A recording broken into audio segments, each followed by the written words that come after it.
நாம் அன்போடு எதிர்பார்த்து கொண்டிருக்கின்ற நம்முடைய பெருமதிப்பிற்குரிய ஆசிரியர் பெருந்தகை கே வைத்தியநாதன் அவர்களை உரை நிகழ்த்த வேண்டும் என்று உங்கள் அனைவரின் சார்பில் அன்போடு அழைக்கின்றோம்.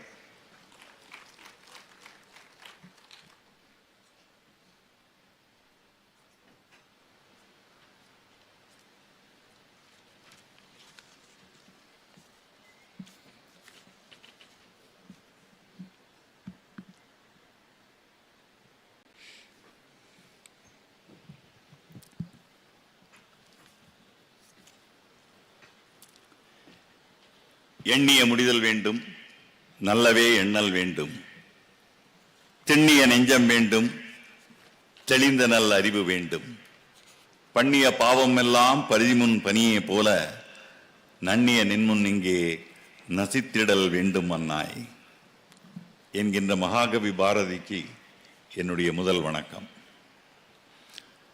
அந்த பாரதியை முன்னிறுத்தி தொடங்கப்பட்டிருக்கின்ற ஈரோடு மக்கள் சிந்தனை பேரவைக்கு என்னுடைய அடுத்த வாழ்த்துக்களும் பாராட்டுதல்களும். அந்த மக்கள் சிந்தனை பேரவையின் சார்பிலே நடத்தப்படுகின்ற இந்த 22வது ஈரோடு புத்தக திருவிழாவுக்கு அது 100 ஆண்டு காலம் செயல்பட வேண்டும். இதை முன்னோடியாக கொண்டு தமிழகத்தின் ஒவ்வொரு மாவட்டத்திலும் ஒவ்வொரு வட்டத்திலும் இதுபோல புத்தக திருவிழாக்கள் நடத்தப்பட வேண்டும் என்கின்ற பிரார்த்தனையுடன் எனது உரையை தொடங்குகிறேன். இந்த நிகழ்வுக்கு தலைமை தாங்கி அமர்ந்திருக்கின்ற நந்தா கல்வி நிறுவனங்களின் தலைவர் ஐயா சண்முகன் அவர்களே, வரவேற்புரையுடன் முன்னிலை வைத்துக் கொண்டிருக்கின்ற என் இனிய நண்பரும் நம் அனைவரது மதிப்பிற்கும் மரியாதைக்கும் அன்பிற்கும் பாசத்திற்கும் உரிய நண்பர் ஸ்டாலின் குணசேகரன் அவர்களே, முன்னிலை உரை ஆற்றி அமர்ந்திருக்கின்ற கூட்டுறவு சங்கங்களின் இணைப்பதிவாளர் திரு கந்தராஜ் அவர்களே, எங்கள் தினமணி குழுமத்தில் மிக மிக மூத்த எங்களுடைய அன்பிற்கு பாசமானவர் மட்டுமல்ல, இன்னொரு பத்திரிகையின் ஆசிரியராக இருந்த பிறகும் கூட தினமணியில் ஒருவராக தொடர்ந்து எங்களுக்கு தன்னுடைய எழுத்தை தந்து கொண்டிருக்கின்ற மரியாதைக்குரிய அமுதசுரபி பருவ இதழின் ஆசிரியர் என் அருமை நண்பர் திருப்பூர் கிருஷ்ணன் அவர்களே,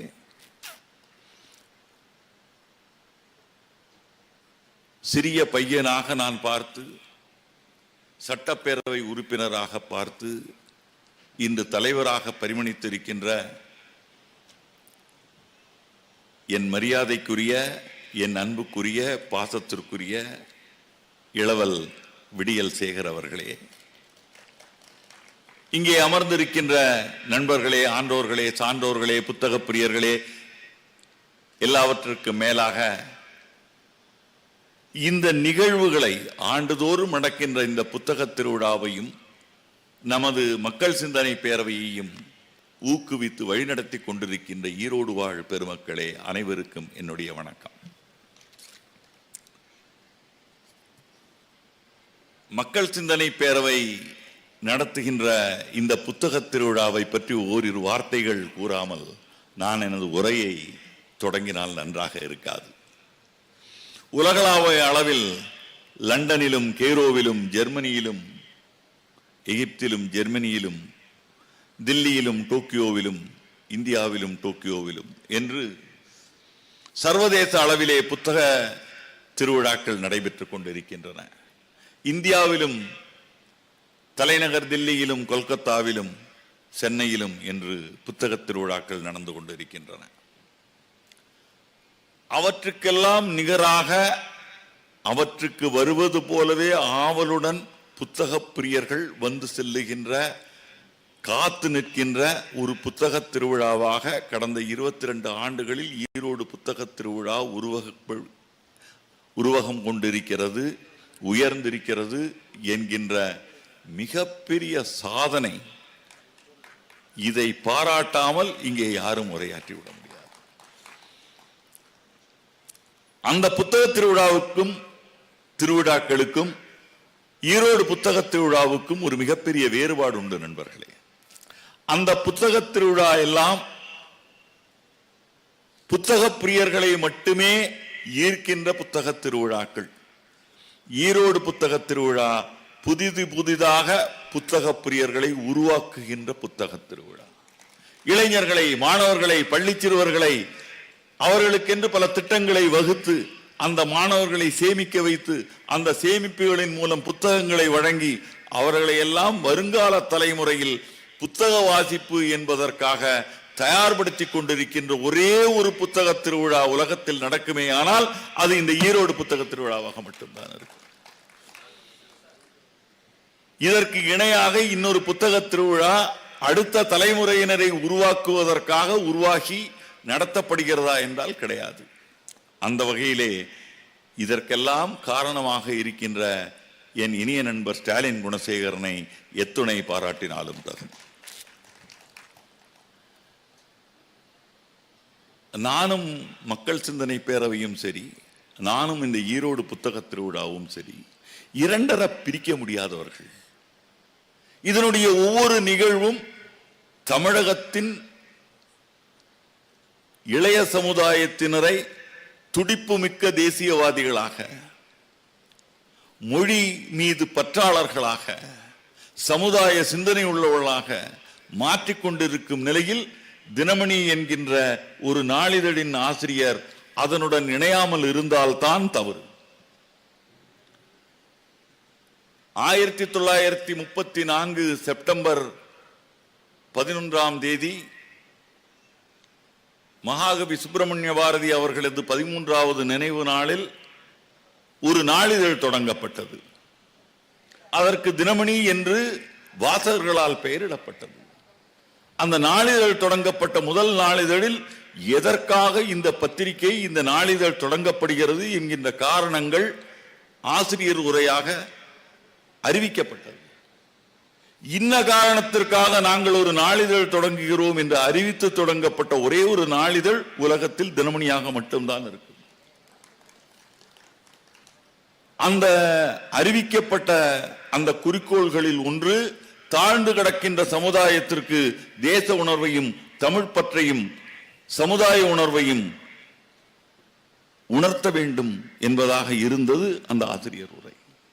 அப்படி இருக்கும்போது மக்கள் சிந்தனை பேரவையின் இந்த மிகப்பெரிய முன்னெடுப்புக்கு நாங்கள் பின்னால் இருந்து ஊக்குவிக்காமல் இருந்தால்தான் தவறு. தினமணியின் ஆசிரியர்கள் இதை தங்களது நிகழ்வாக கருதாமல் இருந்தால்தான் தவறு. அந்த வகையிலே நண்பர் ஸ்டாலின் குணசேகரன் அவர்கள் இதற்காக ஒரு சில உதவிகளை நான் செய்ததை சுட்டிக்காட்டிய போது எனக்கு மனதிற்குள் தோன்றியது, கடமையை செய்தோம், அதை உதவியாக அவர் தயவு செய்து கருத வேண்டாம் என்பதுதான். நந்தா கல்வி குழுமத்தின் தலைவர் ஐயா சண்முகன் அவர்களே, அவர்களை பற்றி நான் சொல்லி நீங்கள் தெரிந்து கொள்ள வேண்டிய அவசியமில்லை. ஈரோட்டின் இளைஞர்களுக்கு கல்விக்கண்ணை திறந்து வைக்கின்ற மிகப்பெரிய பணியை செய்து கொண்டிருப்பவர். திரு கந்தராஜா அவர்கள் குறித்து எனக்கு அதிகம் தெரியாது. ஆனால் ஸ்டாலின் குணசேகரன் ஒருவரை அழைத்து மேடையில் அமர்த்துகிறார் என்றால் அவர் ஒரு நேர்மையான, திறமையான அதிகாரியாகத்தான் இருக்க முடியும் என்கின்ற வகையில் அவருக்கு என்னுடைய நன்றி கலந்த வணக்கங்கள். அவரது மேடையில் அவருடன் இருப்பதற்காக.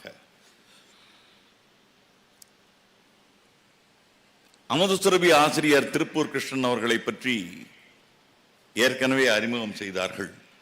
அவர் இத்தனை கவிதைகள் செய்திருக்கிறார், இத்தனை சிறுகதைகள் எழுதியிருக்கிறார், அமுதசுரபியின் ஆசிரியராக இருந்திருக்கிறார் என்றெல்லாம். அதற்கெல்லாம் மேலாக இன்னொன்று உண்டு. அதை ஏனோ எல்லோரும் குறிப்பிட மறந்து விடுகிறார்கள். தமிழ் தாத்தா உவே சாமிநாதையருக்கு கலைமகள் ஆசிரியர் கீவாஜா எப்படி இருந்தாரோ, கீவா ஜெகநாதன் எப்படி இருந்தாரோ, அதே போல எழுத்தாளர் நா. பார்த்தசாரதிக்கு திருப்பூர் கிருஷ்ணன் அவர்கள் இருந்தார் என்பதை நாம் மறந்துவிடக்கூடாது. திருப்பூர் கிருஷ்ணனை பற்றி எழுதும் போதெல்லாம் கூறும் போதெல்லாம் எழுத்தாளர் நாப்பா குறித்தும் நாப்பா குறித்து எழுதும் போதெல்லாம் அவருடன் நிழலாக தொடர்ந்திருந்த திருப்பூர் கிருஷ்ணன் அவர்கள் குறித்தும் நாம் குறிப்பிடாமல் இருக்க முடியாது. அப்படிப்பட்ட தகுதியும் பெருமையும் அவருக்கு உண்டு. அவருடைய உரை உண்மையிலேயே எனக்கு ஒரு 2 நல்ல சிறுகதைகளை அடையாளம் காட்டியது என்கின்ற வகையில் அவருக்கு நன்றி. அவருக்கு தரப்பட்டிருந்த தலைப்பில் அவரை இன்னும் கூட ஒரு அரை மணி நேரம் பேச விட்டிருக்கலாமோ என்று எனக்கு தோன்றுகிறது. அந்த அளவுக்கு சிறப்பாக உரையாற்றி அமர்ந்திருக்கின்ற என் இனிய நண்பர் திருப்பூர் கிருஷ்ணன் அவர்களே, அவர் கூறியது போலவே நான் ஆசிரியராக இருக்கும்போது என்னுடன் இணைந்து பணியாற்ற அவர் இல்லாமல் போனது எனக்கு இழப்பு. அப்படி இல்லாமல் போனதால் அமுத சுரபியின் ஆசிரியராக மாறியது அவரது சிறப்பு.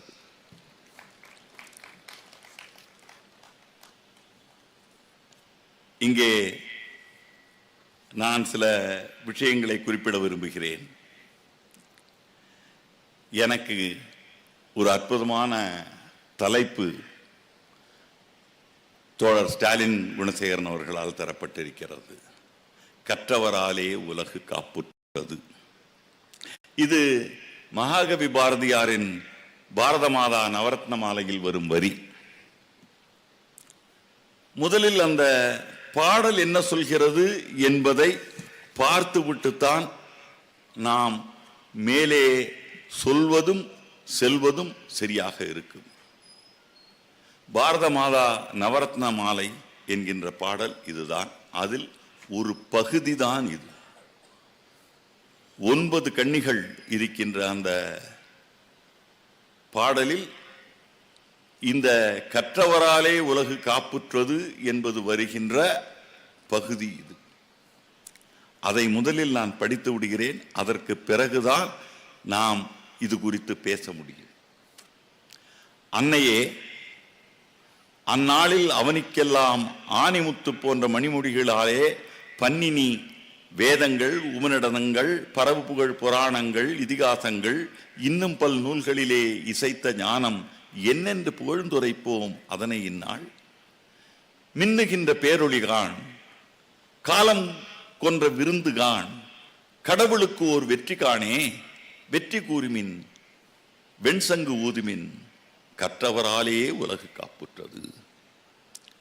உற்றது இங்கு இந்நாள், உலகினுக்கெல்லாம் இற்றை நாள் வரையிலும் அறமெலாம் அறவர், குற்றமே தமது மகுடமாய்க் கொண்டோர், மற்றை மனிதரை அடிமைப்படுத்தலே முற்றிய அறிவின் முறை என்று எண்ணுவார், பற்றை அரசர்தம் பழிபடு படையுடன் சொற்றை நீதி தொகுத்து வைத்திருந்தார்.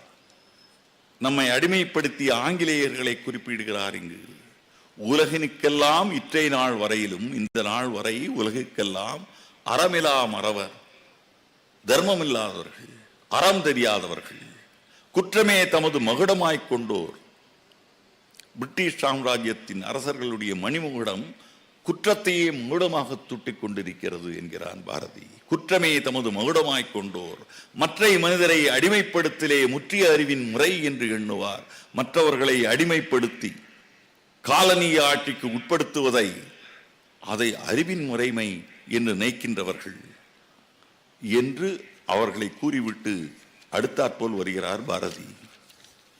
இற்றை நாள் இன்று பாரிலுள்ள நாட்டினருக்கும் பாரத நாடு புதுநெறி பழக்கல் உற்றது இங்கு இந்நாள்.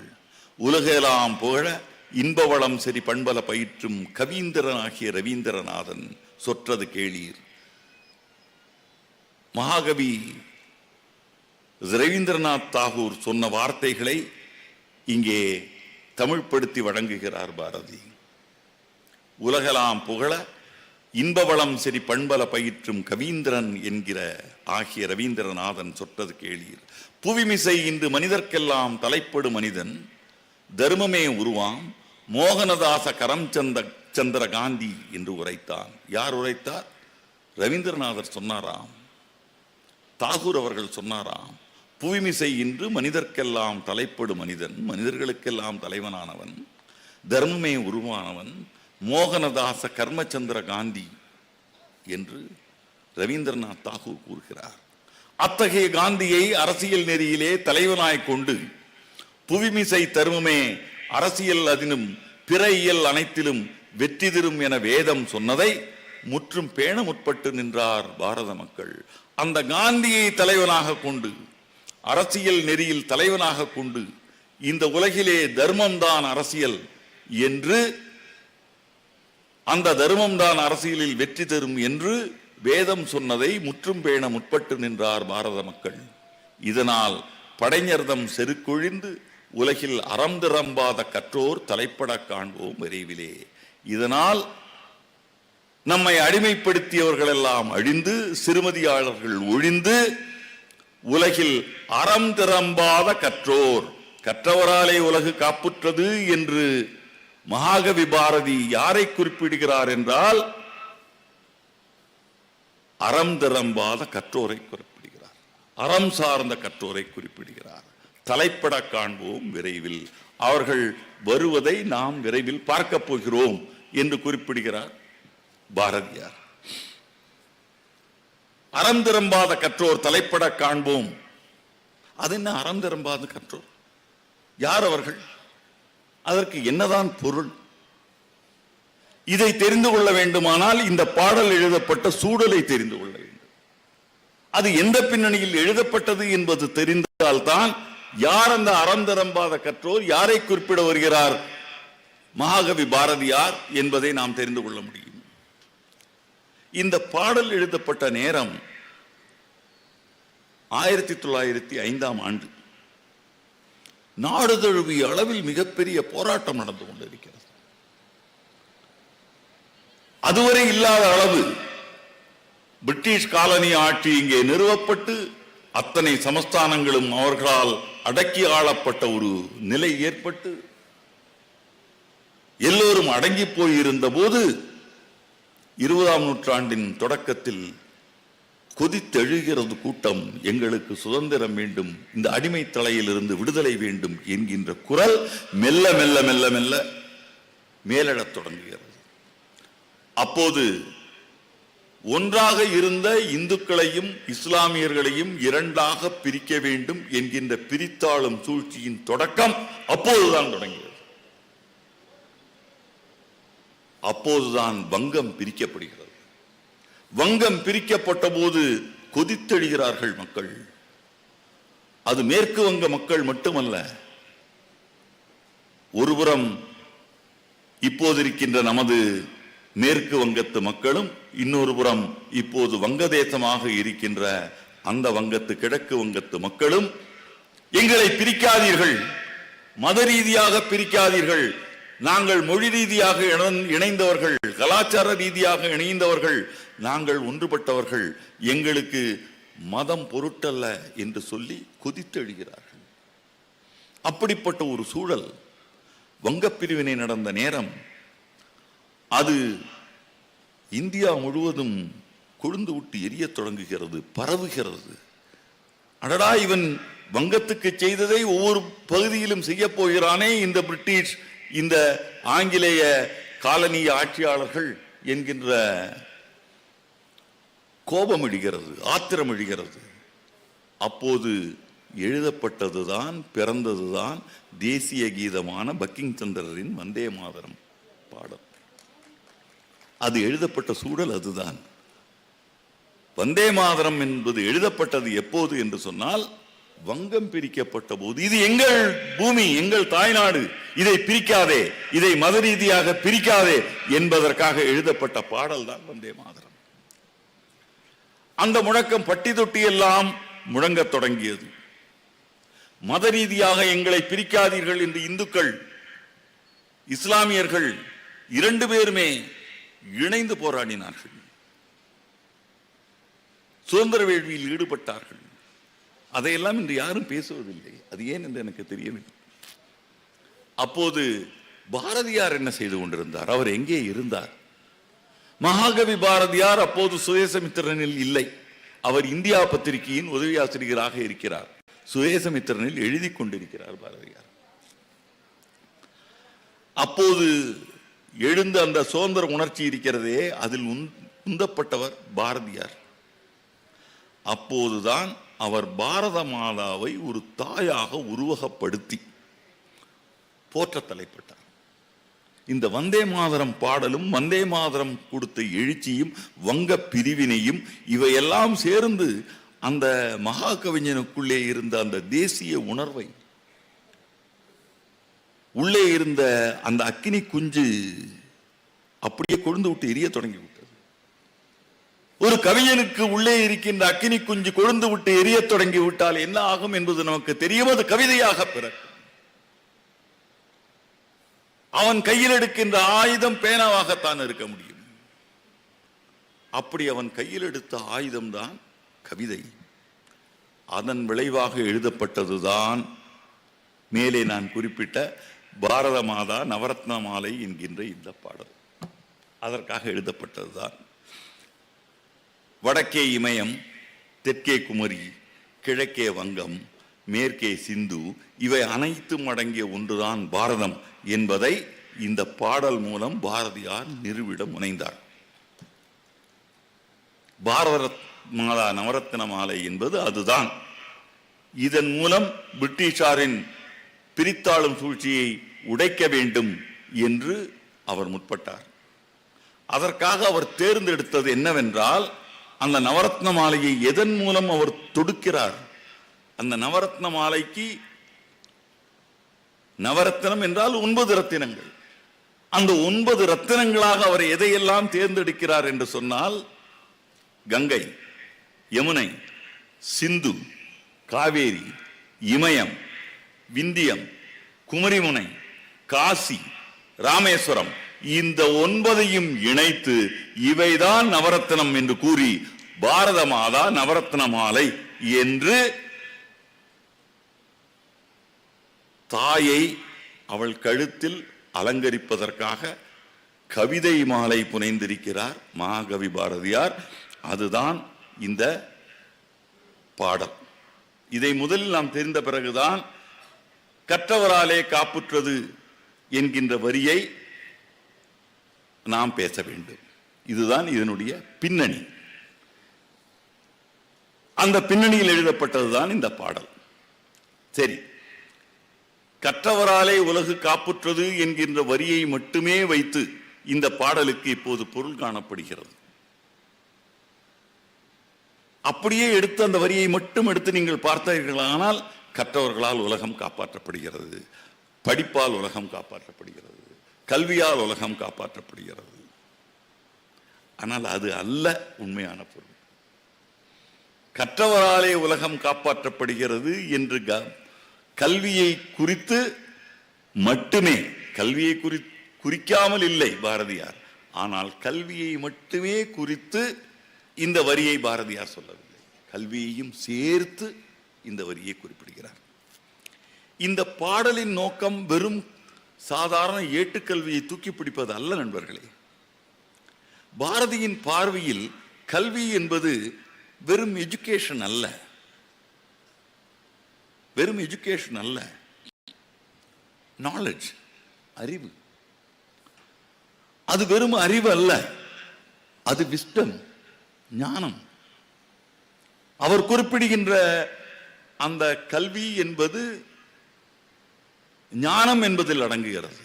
ஞானத்திற்குள் அறிவு அடங்குகிறது, அறிவிற்குள் படிப்பு அடங்குகிறது. இவை எல்லாம் சேர்ந்தால்தான், அதைத்தான் இவை எல்லாம் தெரிந்தவர்கள் தான் கற்றோர். இதற்குள் அடக்க வேண்டும் அதை. கல்வி என்று சொன்னால் வெறும் ஏட்டுச் சுரக்காய்.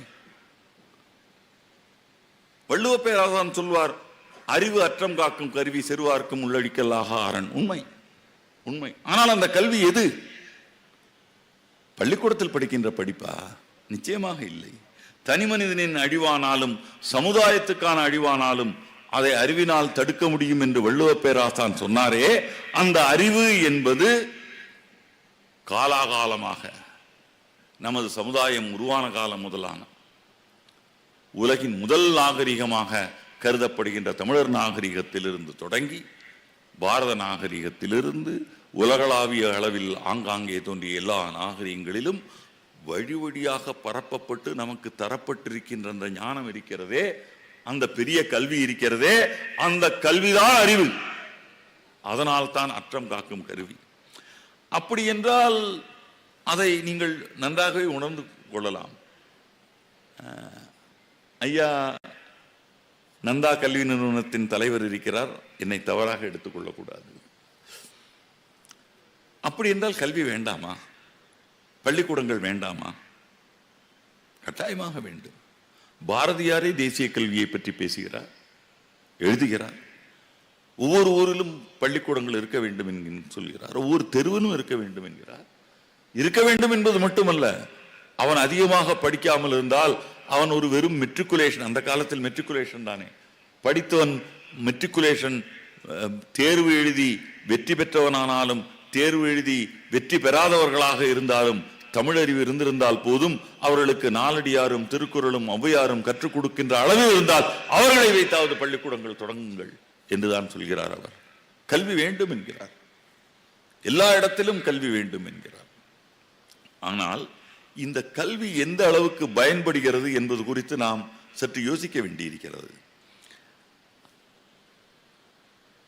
நமது பொறியியல் கல்லூரிகளில் EEE படிக்கிறார்கள், ECE படிக்கிறார்கள், படித்து வருகிறார்கள். கல்லூரிகளில் பாடம் படிக்கிறோம், புத்தகங்கள் படிக்கிறோம். நானும் கூடத்தான் படித்தேன். ஆனால் இந்த கல்விகள் எல்லாம் நமது வாழ்க்கையில் எங்கேயாவது பயன்படுகிறதா? இது எதற்காவது பயன்படுகிறது என்று சொன்னால் வேலை கிடைப்பதற்கு பயன்படுகிறது. அது வேலைக்கான கல்வி, வாழ்வுக்கான கல்வி அது அல்ல. ஆனால் அதற்காக வேலைக்கான கல்வி இல்லாமல் வாழ்வுக்கான கல்வி கிடையாது. இந்த கல்வி தேவைதான், ஆனால் இது மட்டுமே அல்ல கல்வி. இந்த கல்வி அடிப்படை. நான் விளையாட்டாக நேற்று இந்தியாவின் தலைநகரில் ஒரு சிலரை சந்திக்க நேர்ந்தது, அல்லது சந்திக்க விழைந்தேன், சந்தித்தேன். அவர்களில் ஒருவர் நமது தமிழகத்தைச் சேர்ந்தவர்.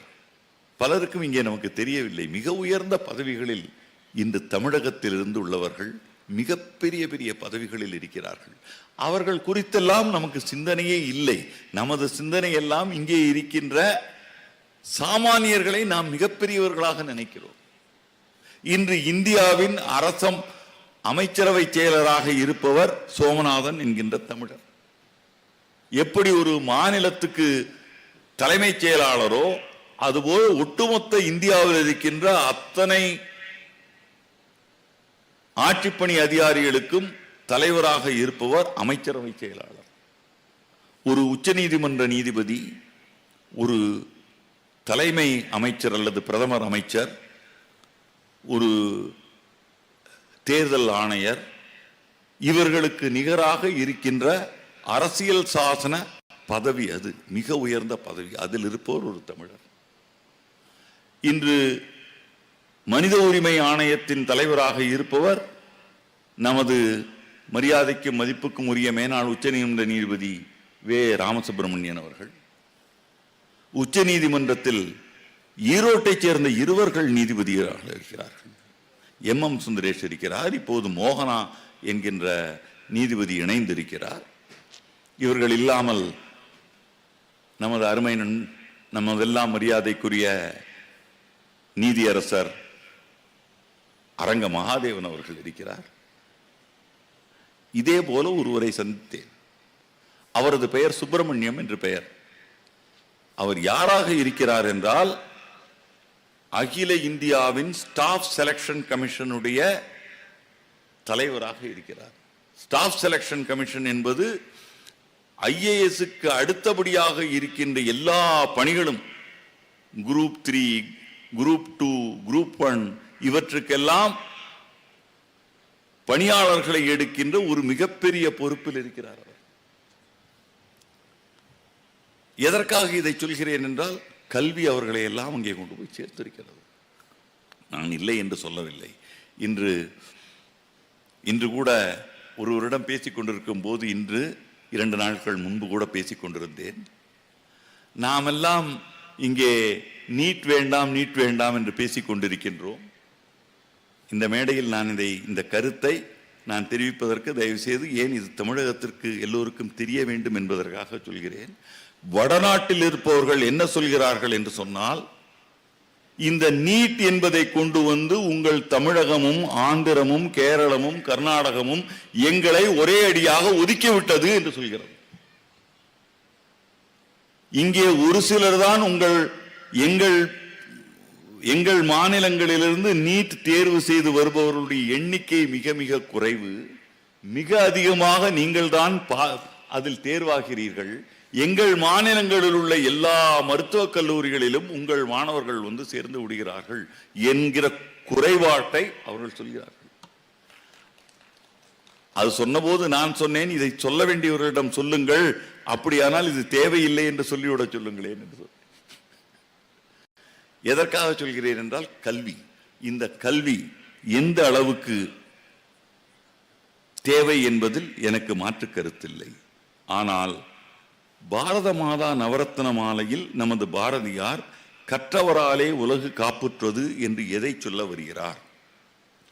அவர் புவிமிசை இன்று மனிதர்க்கெல்லாம் தலைப்படு மனிதன், தர்மமே உருவமாம் மோகனதாஸ் கர்மச்சந்திர காந்தி என்று கூறுகிறாரே, அத்தகைய காந்தியை அரசியல் நெறியிலே தலைவனாக கொண்டு புவிமிசை தருமமே அரசியல், அதனினும் பிற இயல் அனைத்திலும் வெற்றி தரும் என வேதம் சொன்னதை முற்றும் பேண முற்பட்டு நின்றார் பாரத மக்கள் என்று கூறுகிறார்களே, அதை இங்கே குறிப்பிட்டு கற்றவராலே உலகு காப்புறும் என்பதற்கு, காப்புற்றது என்பதற்கு அவர் சொல்ல வந்தது, அண்ணல் காந்தியை ஒட்டி இங்கே படித்தவர்கள் மட்டுமல்ல, படிப்புடன் சேர்த்து பல ஞானம் பெற்றவர்கள், அறிவில் உயர்ந்தவர்கள், ஆற்றல் மிக்கவர்கள் யாரெல்லாம் இருந்தார்கள்?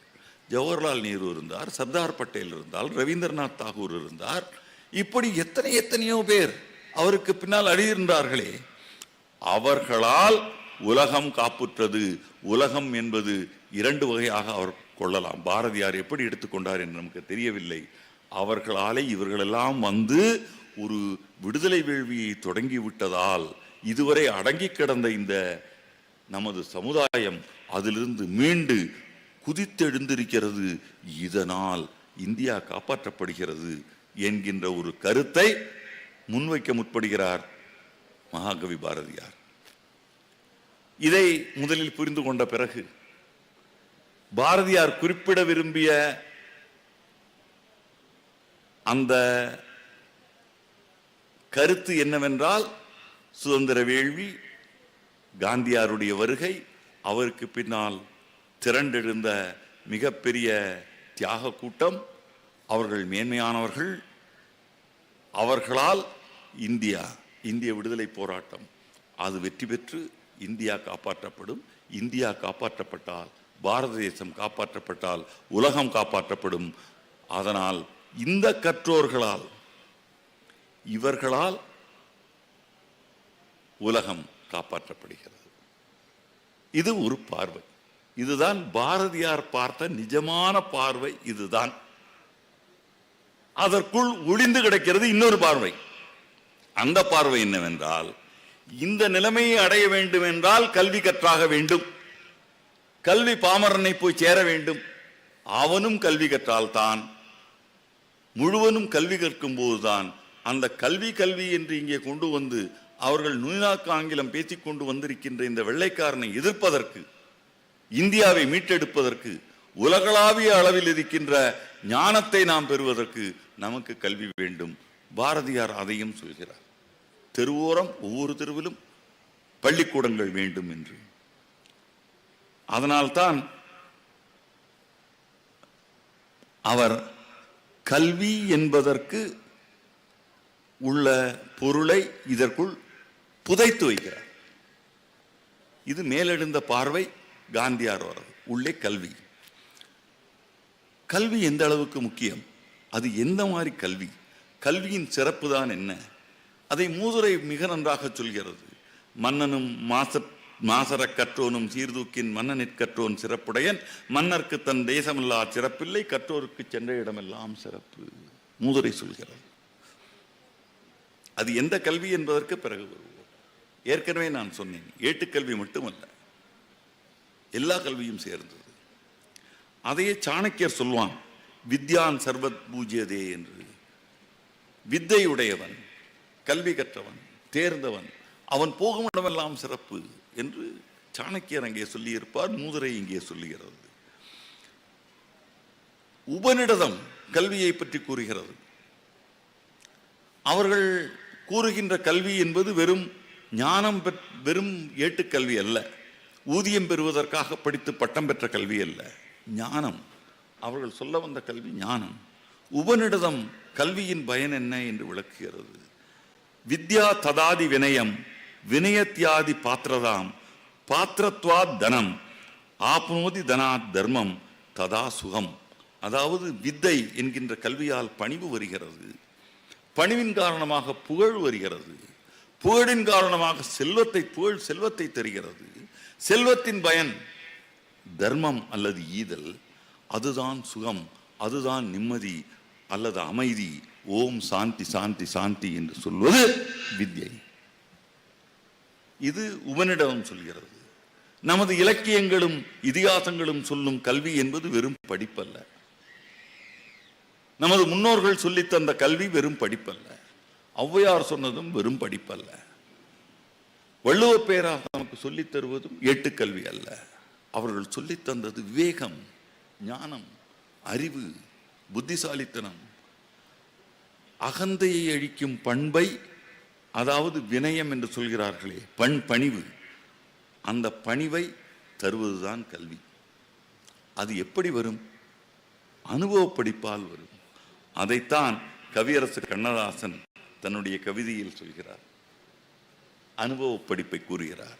பிறப்பின் வருவது யாதென கேட்டேன், பிறந்து பாரனை இறைவன் பணித்தான், படிப்பென சொல்வது யாதென கேட்டேன், படித்து பாரனை சொல்லிவிட்டு இறந்த பின் ஏதென கேட்டேன், இறந்து பாரனை இறைவன் பணித்தான், அனுபவித்தேதான் அறிவது வாழ்க்கை எனில் ஆண்டவனே நீ ஏன் என கேட்டேன், ஆண்டவன் சற்றே அருகே நெருங்கி அனுபவம் என்பதே நான் தான் என்றான் என்று அனுபவம் என்பதும் சேர்த்துத்தான் கல்வி.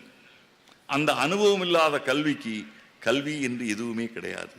அந்த அனுபவ கல்வி இருப்பதால் தான் இந்த மண்ணில் பிசிராந்தையார்கள் பிறந்தார்கள், கணியன் பூங்குன்றனார்கள் தோன்றினார்கள். கணியன் பூங்குன்றனாரை ஒதுக்கி வைத்து விட்டு கல்வியை பற்றி நாம் பேச முடியாது. கல்வியின் முழுமை அதுதான், கல்வியுடைய நோக்கம் அதுதான். கல்வியின் நோக்கம் வேலை கிடைப்பதல்ல, கூகுளின் தலைவராக சுந்தர் பிச்சை இருப்பது என்பது அல்ல கல்வியின் நோக்கம். அது சம்பாத்தியத்தின் நோக்கம். கல்வியின் நோக்கம் அதல்ல. கல்வியின் நோக்கம் கணியன் பூங்குன்றனார் கல்வியின் நோக்கம் என்ன சொல்கிறார்? யாதும் ஊரே யாவரும் கேளு, தீதும் நன்றும் பிறர் தரவாரா, நோதலும் தனிதலும் அவற்றோர் அன்ன, சாதலும் புதுவது அன்றே, வாழ்தல் இனிதென எழுந்தென்றும் இளமே என்று சொல்லி போகிறாரே கணியன் பூங்குன்றனார். பெரியோரை வியத்தலும் இளமே, சிறியோரை இகழ்தல் அதென்னும் இளமே என்று இந்த பாடலை ஒவ்வொரு முறை இதை பற்றி கேட்கும் போதும் எனக்கு மேதகு இந்திய குடியரசின் மேனாள் தலைவராக இருந்த மேதகு அப்துல் கலாம் ஐயா அவர்களுடைய நினைவு வந்துவிடும். உங்களுக்கெல்லாம் ஞாபகம் இருக்கிறதா என்று எனக்கு தெரியவில்லை. ஆண்டுகள் பல ஓடிவிட்டன. ஏறத்தாழ 15 ஆண்டுகளுக்கு மேல் ஓடிவிட்டன. 15 ஆண்டுகளுக்கு முன்பு இந்தியாவின் குடியரசுத் தலைவராக மேதகு அப்துல் கலாம் ஐயா அவர்கள் ஐரோப்பிய கூட்டமைப்பு நாடுகளின் பாராளுமன்றத்தில் உரையாற்ற சென்றிருந்தார். யூரோப்பியன் யூனியன் என்று சொல்கிறார்களே, அங்கே உரையாற்ற சென்ற போது அவர் இந்த பாடலை பாடி அப்படியே கணியன் பூங்குன்றனாரின் இந்த பாடலை கூறி இதனுடைய பொருளை ஆங்கிலத்தில் விளக்கிய போது அங்கே அமர்ந்திருந்த அத்தனை உறுப்பினர்களும் எழுந்திருந்து கரகோஷம் செய்தார்கள். செய்தபோது எனக்கு என்ன தோன்றியது என்று சொன்னால், உங்களை நாங்கள் அடிமைப்படுத்தினோமே, இந்த பாடலால் நீங்கள் எங்களை அடிமைப்படுத்தி விட்டீர்கள் என்று அவர்கள் தலை குனிந்தது போலத்தான் எனக்கு தோன்றியது. 2000 ஆண்டுகளுக்கு முன்பு உலகளாவிய மனித இனத்தை ஒரு குடும்பமாக கருதி பார்த்த இனம் தமிழினம் என்பதற்கு சான்று பகர்கிறது கணியன் பூங்குன்றனார் இந்த பாடல் என்று சொன்னால் இதுதான் கல்வி. பார்வை மாறுகிறது. கல்வியின் பயன் என்ன? பணிவு, வினயம், வேகம், ஞானம். அந்த ஞானம் எதை கொண்டு விடுகிறது? நீ வேறு நான் வேறு அல்ல, நாம் அனைவரும் மனித இனம்தான். நாடுகளாக பிரிந்து கிடக்கலாம், மதங்களாக பிரிந்து கிடக்கலாம், ஜாதிகளாக பிரிந்து கிடக்கலாம், உருவத்தில் பிரிந்து கிடக்கலாம், நிறத்தில் பிரிந்து கிடக்கலாம், அறிவில் பிரிந்து கிடக்கலாம், ஆனால் எல்லோரும் சகோதரர்கள் தான். இதைத்தான் விவேகானந்தர் பிறகு சொன்னார். அறம் அற்றம் காக்கும் கருவி என்கிறாரே வள்ளுவ பேராசான். அது அற்றம் காக்கும் கருவி மட்டும்தானா? அடுத்த கேள்வி எழுகிறது. இது ஒன்றை வைத்துக் கொண்டு நான் இது குறித்து சிந்திக்க தொடங்கிய போது பல விஷயங்கள் என் மனதிற்குள் எழுந்தன. நான் ஸ்டாலின் குணசேகரன் அவர்களிடம் சொன்னேன், என்னை பேச சொல்கிறீர்களே, உரையாற்ற அழைக்கிறீர்களே, இது மிகவும் கடினமான ஒன்று. ஒரு தினசரி நாளிதழின் ஆசிரியராக அன்றன்றைக்கு தலையங்கம் எழுதி கொண்டிருக்கின்ற, ஆசிரியர் உரை எழுதி கொண்டிருக்கின்ற, கட்டுரைகள் எழுதி கொண்டிருக்கின்ற, படித்துக் கொண்டிருக்கின்ற என்னால் ஒரு சிறப்புரையாற்றுவதற்காக நான் தயாரெடுப்புக்கெல்லாம் எனக்கு நேரம் இல்லை, செய்ய முடியாது. அதை யோசிப்பதற்கு இதை யோசித்தால் அதை விட்டு விடுவேன். இல்லை இல்லை, நீங்கள் பேசுங்கள், நீங்கள் குறிப்பில்லாமல் வந்தாலும் பேச முடியும் என்றெல்லாம் சொன்னார் அவர். அவருடைய அன்பு கட்டளையை மீற முடியவில்லை. ஆனால் அவர் அப்படி ஒரு அன்பு கட்டளை எனக்கு இட்டது நன்றாக போயிற்று. ஏறத்தாழ ஒரு 1-2 மணி நேரம் இது குறித்தெல்லாம் சிந்திப்பதற்கு, என்னுடைய அன்றாட அலுவல்களை விட்டு இந்த தலைப்பில் சிந்திப்பதற்கு எனக்கு ஒரு வாய்ப்பை அளித்ததற்கு அவருக்கு நான் நன்றி சொல்ல வேண்டும். அறிவு அற்றம் காக்கும் கருவி உண்மை. ஆனால் இன்று அதே அறிவு அற்றம் காக்கும் கருவியாக மட்டுமில்லாமல் அனைத்தையும் அழிக்கும் கருவியாகவும் மாறியிருக்கிறது. அதுதான் நாம் வருத்தப்பட வேண்டிய ஒன்று. மேலே நாட்டு மொழிகள் நாலெட்ஜ், இன்டலெக்ட், விஸ்டம் என்று 3ஆக பிரிக்கின்றன. நாலெட்ஜ் என்பது படிப்பு அறிவு, பள்ளிக்கூடத்திலோ கல்லூரியிலோ போய் நான் படித்து பட்டம் வாங்கும் அறிவு நாலெட்ஜ். சிந்தித்து ஆய்வுகள் செய்து வருவது அடுத்தது, அது இன்டலெக்ட், இன்டெலிஜென்ஸ். அந்த இன்டலெக்டுடைய விளைவுதான் நீங்கள் பார்க்கின்ற இந்த மின்சாரம், உங்களுடைய பேருந்துகள், இதோ விண்வெளிக்கு பறந்து கொண்டிருக்கிறோமே அந்த விண்ணூர்திகள், வானூர்திகள், இவை எல்லாமே இன்டலெக்ட். அதற்கு அடுத்தது இது வெறும் நாலெட்ஜ் அல்ல, நாலெட்ஜுக்கு அடுத்தது. அதையும் மீறி போவதுதான் கணியன் பூங்குன்றனாருடைய விஸ்டம், ஞானம், பேரறிவு. இந்த நாலெட்ஜையும் விட்டு விடுவோம், படிப்பறிவையும் விட்டு விடுவோம். விஸ்டம் என்று சொல்கிறார்களே, பேரறிவு, அதையும் விட்டு விடுவோம். இதற்கு இடையில் இருக்கின்ற இந்த இன்டலெக்ட் தான் இப்போது நம்மை எல்லாம், உலகை எல்லாம் மிரள வைத்துக் கொண்டிருக்கிறது. இந்த கண்டுபிடிப்புகள் இவை ஒவ்வொன்றும் புதிதாக என்னவெல்லாமோ செய்கிறது. இந்த நீங்கள் ஏதாவது ஒரு பொருளை உங்களுடைய அறிதிறன் பேசியில் நீங்கள் இது எங்கே கிடைக்கும் என்று கேட்டுவிட்டால் போதும், உங்கள் அறிதிறன் பேசியில் அது தொடர்பான ஏனைய நிறுவனங்களுடைய அத்தனை பொருள்களும் அங்கே வந்துவிடும். நீங்கள் இன்று கூகுள் மேப் என்று சொல்கிறார்களே, அதிலே இங்கிருந்து நான் திருப்பூருக்கு போக வேண்டும், திருப்பூரில் நான் எங்கே போய் தங்குவது, இல்லை திருப்பூரில் இது எங்கே கிடைக்கும், திருப்பூர் திரையரங்கில் எந்த திரையரங்கில் என்ன திரைப்படம் இருக்கிறது என்று நீங்கள் அதில் கேட்டால் போதும். நீங்கள் திருப்பூர் போய் செல்வதற்குள் அந்த விளம்பரங்கள் எல்லாம் வந்து விழத் தொடங்கிவிடும். இங்கே இத்தனை விடுதிகள் இருக்கின்றன, அந்தந்த விடுதிகளுடைய விளம்பரம் வந்துவிடும். நீங்கள் கேட்கின்ற பொருள், ஒரு பொருளை கேட்டீர்களால் அந்த பொருள் தொடர்பான அத்தனை வர்த்தக நிறுவனங்களுடைய விளம்பரங்களும் வந்துவிடும் உங்களுக்கு. அது மட்டுமல்ல நண்பர்களே, நீங்கள் எங்கே போய்கொண்டிருக்கிறீர்கள் என்பதை எங்கேயோ இருக்கின்ற ஒரு கோள் உங்களை வேவு பார்த்து கொண்டிருக்கிறது, அதையும் மறந்து விடாதீர்கள். எல்லோரும் சொல்கிறார்கள் பிரைவசி இல்லை, பிரைவசி போய்விட்டது, அரசு நம்மளை வேவு பார்க்கிறது. அரசு வேவு பார்க்க வேண்டாம், சர்வதேச அரசுகள், சர்வதேச நிறுவனங்கள் எல்லாமே உங்களை வேவு பார்த்து கொண்டிருக்கின்றன. அப்போது அறிவு அற்றம் காக்கும் கருவியாக மட்டுமல்லாமல் நமது சுற்றம் அழிக்கும் கருவியாகவும் அல்லவா மாறிக்கொண்டிருக்கிறது. அதை பற்றியும் நாம் சிந்திக்க வேண்டும். இது குறித்து 1968 தி லெசன்ஸ் ஆஃப் ஹிஸ்டரி என்று ஒரு புத்தகம் எழுதினார் வில் டூரண்ட் என்பவர். வில் டூரண்ட் எழுதிய அந்த புத்தகம் இருக்கிறது. அந்த புத்தகத்தில் அப்போதே அவர் சொல்கிறார், intellect is a magnitude and a force. It's a vital force in history. It's also a destructive force. It's the force that has created the modern world. ஆம், intellect, அந்த அறிவு என்பது ஒரு மிக பெரிய சக்தி. அது வரலாற்றில் மிக மிக முக்கியமான இடம் பிடித்திருக்கின்ற சக்தி. ஆனால் அது அழிவு சக்தியும் கூட. அதுதான் இந்த நவீன உலகத்தை உருவாக்கி இருக்கிறது. மகிழுந்துகளை, உங்களுடைய இப்போது சொல்கிறார்களே, இப்போ புதிதாக அதிவேக ரயில்களை, மேம்பாலங்களை, எல்லாவற்றையும் உருவாக்கி இருக்கிறது அந்த அறிவுதான். ஆனால் it is the force that may destroy it. இதையெல்லாம் அழிக்கப் போவதும் அதுதான் என்பதை மறந்து விடாதீர்கள் என்று 1968 வில் டூரண்ட் எழுதினார். 96 வயது வரை வாழ்ந்து மறைந்த அந்த சிந்தனையாளன் இதுபோல பல கருத்துக்களை கூறியிருக்கிறார். அவர் மட்டுமல்ல, ஆல்பர்ட் ஐன்ஸ்டைன் சொன்ன கருத்து ஒன்று இருக்கிறது. The unleashed power of the atom has changed everything save our modes of thinking and we thus drift towards unparalleled catastrophe. அந்த கேட்டாஸ்ட்ரஃபினா அன்பேரல், நிகரில்லாத ஒரு பேரழிவை நோக்கி நம்மை நகர்த்தி கொண்டிருக்கிறது. எது என்று சொன்னால், நாங்கள் கண்டுபிடித்தோமே இந்த அணுவை உடைக்க முடியும் என்று. அணுவை பற்றி சிந்தித்தோம். அணுவை உடைத்து அதிலிருந்து சக்தியை கொண்டு வர முடியும் என்று நினைத்தோம். அந்த அன்லீஷ்ட் பவர் ஆஃப் தி ஆட்டம், அந்த அணுவிலிருந்து வெளிவந்திருக்கின்ற அந்த சக்தி இருக்கிறதே, அது எங்கே எல்லாம் கொண்டு போகும்? நம்முடைய நினைவை, நம்முடைய சிந்தனையை, எல்லாவற்றையுமே மாற்றி இருக்கிறது.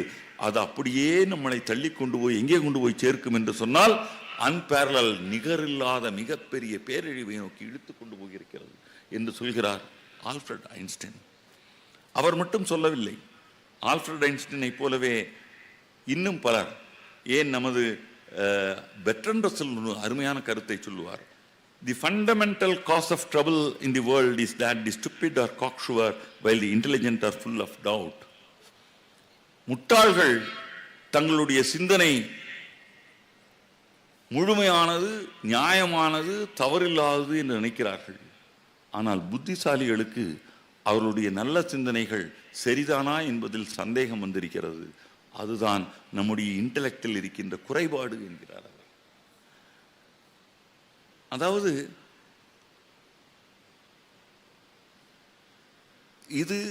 இதை நாம் இரண்டாக பார்க்க வேண்டும். ஒன்று, இது வேண்டுமா என்றால் வேண்டும், வேண்டாமா என்று கேட்டால் வேண்டாம் என்று சொல்லிவிட முடியாது. அதை நாம் தவிர்க்க வேண்டும். எங்கே எல்லாம் நிறுத்த வேண்டுமோ நிறுத்த வேண்டும். அதை நிறுத்த முடியுமா என்கின்ற ஒரு ஐயப்பாட்டை நோக்கி நகர்ந்து கொண்டிருக்கிறோம் நாம். எதுவாக இருந்தாலும் புத்திசாலித்தனம் தேவைதான், அறிவு தேவை. அது அற்றம் காக்கும் கருவி. அறிவுக்கு இன்னொரு மிகப்பெரிய சக்தி உண்டு. உலகத்தில் 4 முக்கியமான விஷயங்கள் இருக்கின்றன. இவற்றுக்கு நிகரான விஷயம் உலகத்தில் வேறு எதுவுமே கிடையாது. இவற்றை எத்தனை பேரிடம் எப்படியெல்லாம் நீங்கள் பகிர்ந்தாலும், அவற்றை வீதித்தாலும் அது அப்படியே முழுமையாக இருக்கும். ஒன்று அன்பு. தாய் பற்றி பேசினார் திருப்பூர் கிருஷ்ணன் அவர்கள். இந்த தாய் அன்பு இருக்கிறதே, 5 குழந்தைகள் இருந்தால் 5 குழந்தைகளுக்கு ஒரு குழந்தைக்கு 15%, இன்னொரு குழந்தைக்கு 25%, அப்படியெல்லாம் கிடையாது. 5 குழந்தைகளுக்கும் 100% தான் முழுமையானது. அதை எத்தனை முறை அந்த அன்பை பகிர்ந்தாலும் அந்த அன்பு முழுமையானதாகவே இருக்கும், அவர்களுக்கு முழுமையானதாக போய் சேரும். அடுத்தாற்போல இன்னொன்று இருக்கிறது. அது என்னவென்றால் கடவுளும் அதுபோலதான். எத்தனையோ பேர் எனக்குத்தான் முருகா, நீ எனக்காகத்தான், என்னுடைய முருகன் என்று எத்தனை பேர் வேண்டுமானாலும் முருகனை கும்பிடலாம். அத்தனை பேருக்கும் முருகன் 100% தான். யாருக்கும் உனக்கு 1.5%, உனக்கு 5.5% எல்லாம் இல்லை. வேண்டுபவர்களுக்கெல்லாம் கடவுள் முழுமையானவர். இன்னொன்று இருக்கிறது, சைஃபரை எத்தனை பேர் வகுத்து பாருங்கள், எத்தனை முறை வகுத்து பார்த்தாலும் சைஃபர் தான். அதே போலத்தான் இந்த அறிவு, ஞானம், அறிவு, கல்வி. எத்தனை பேரிடம் எத்தனை முறை ஒரு ஆசிரியர் தொடர்ந்து 25 ஆண்டுகள் எத்தனை 100 மாணவர்களுக்கு தான் பெற்றதையெல்லாம் கற்றுக் கொடுத்திருக்கிறார். அதனால் ஆசிரியருக்கு குறையவும் இல்லை, அவர்களுக்கு நிறைவும் செய்திருக்கிறது. முழுமையாக அவர்கள் வாங்கி கொண்டு போவார்கள், இவருக்கு முழுமையாக அப்படியே இருக்கும். இந்த 4ம் சைஃபர், கடவுள், அன்பு, அறிவு, இவை 4ம் எத்தனை முறை எத்தனை பிரித்தாலும் அப்படியே முழுமையாக இருப்பவை, முழுமையானவை. அவற்றில் ஒன்றுதான் அறிவு. அந்த அறிவு என்பது ஞானமாக இருக்க வேண்டும். அந்த அறிவு என்பது அற்றம் காக்கும் கருவியாக இருக்க வேண்டும், அழிக்கும் கருவியாக மாறிவிடக்கூடாது. அப்படிப்பட்ட அறிவை உள்ள கற்றோராலே உலகு காப்புற்றது. நன்றி, வணக்கம்.